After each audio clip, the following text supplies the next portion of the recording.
আমরা special executive ক্যান্ডিডেটরা আজকে একসঙ্গে সিটি সেন্টারে জড়িত হয়েছি। আজকে আমরা মাননীয় মুখ্যমন্ত্রীর কাছে একটাই আবেদন জানাইতে আসি যে উনি যেন আমাদের স্পেশাল এক্সিকিউটিভ ক্যান্ডিডেটদের রেজাল্ট অতি সত্বর প্রকাশ করেন। ওনার কাছে একটা বিনম্র অনুরোধ নিয়ে আমরা সবাই এখানে জড়িত হয়েছি। 2022 সালে এই রিক্রুটমেন্ট প্রসেস চালু হয়েছিল, কিন্তু এখন 2026 চলতেছে, আমরা এখনও রেজাল্ট পাইছি না।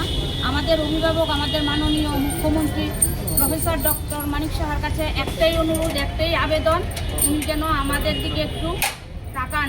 আমরা এখন ওভারইজ হয়ে গেছি, আর কতদিন অপেক্ষা করব আমরা?